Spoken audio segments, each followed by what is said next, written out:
Back at it again with the Why I Want. This is episode 18 of season 2. I can't believe I've made this many Why I Wants. I didn't even come close to 18 Why I Wants last year. We only had 10 last year, and that was for the entirety of the year. So we're coming up on 18. This is a Why I Want on a right-handed defenseman who is good offensively. Let's go over Lassi Thomson.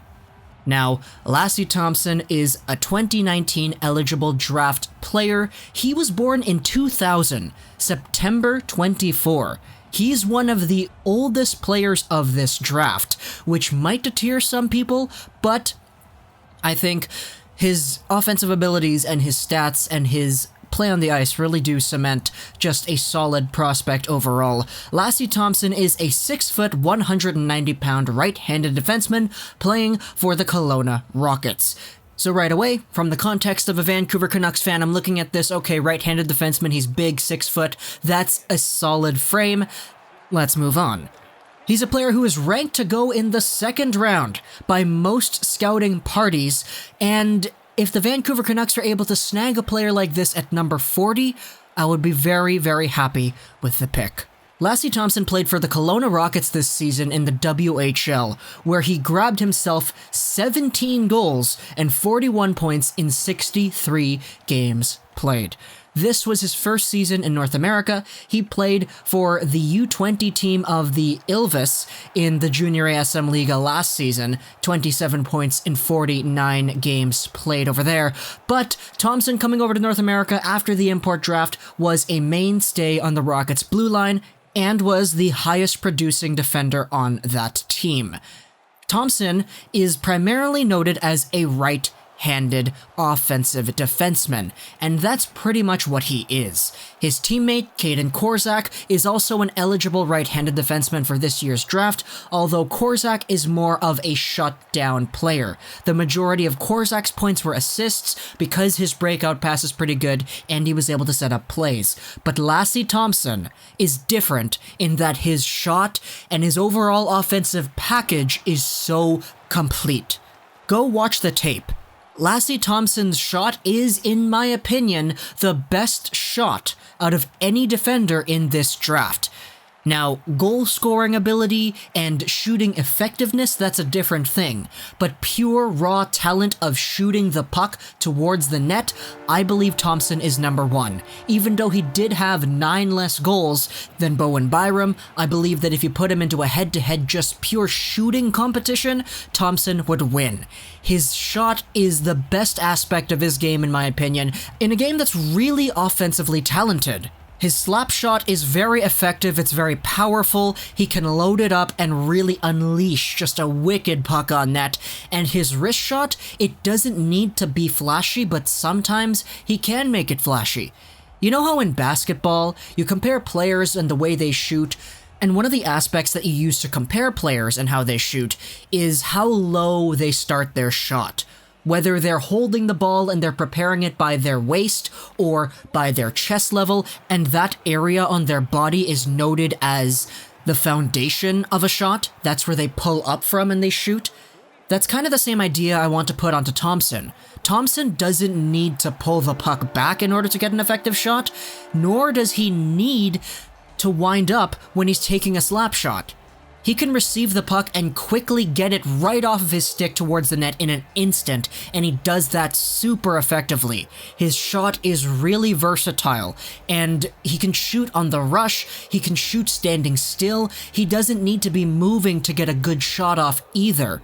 He's probably the best shooter among defenders in this draft class, and I believe that that's going to go a long way.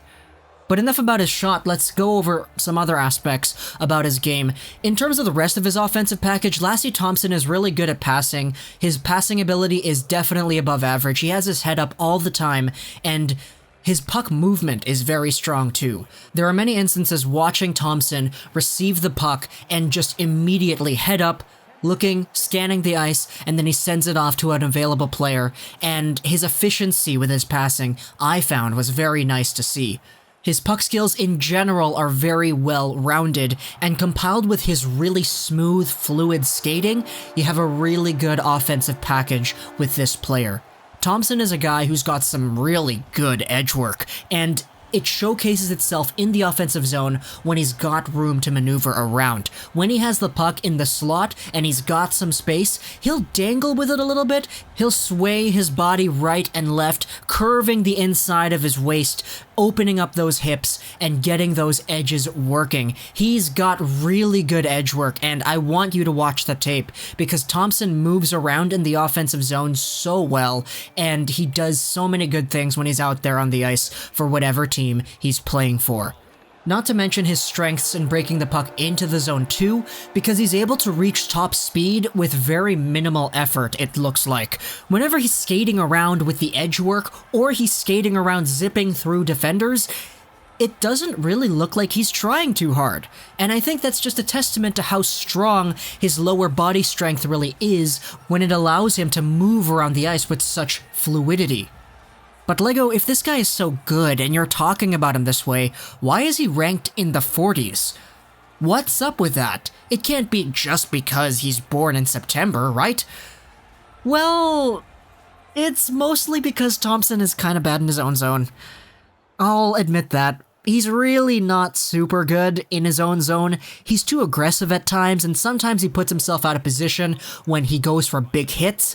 And don't get me wrong, he's really strong-minded in the defensive zone, and he really does try hard. It's just that his awareness is really not there when it comes to defending against the proper players and defending in the right areas, because Thomson will frequently find himself out of position, he will frequently open up guys for the other team, and it's really not a good sight.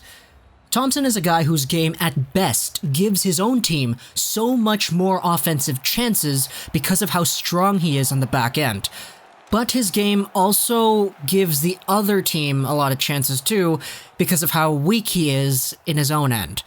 And ultimately that, combined with the fact that he is born in September of 2000, is the reason why he's ranked a little bit lower than some may have expected going into this draft. But ultimately what Thomson needs is coaching. He's going to need the coaching to allow his defensive game to build itself up and to know what to do in the right situations.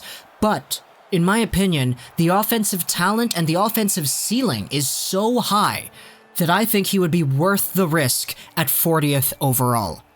I believe Travis Green can do it. I believe he can coach the weak spots out of a player like this. This is different from Derek Pouliot and Goodbranson, because Thomson has an offensive ceiling that rivals some of the highest offensive defenseman ceilings in this entire draft.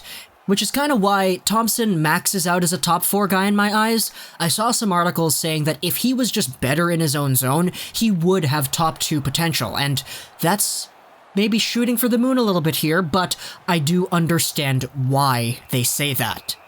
So Lassi Thomson, a really good offensive defenseman, but a guy who needs work in his own end. I want him for the Vancouver Canucks, and this is why. Hope you enjoyed this video. Social Devs Process 9 Gaming, and bye.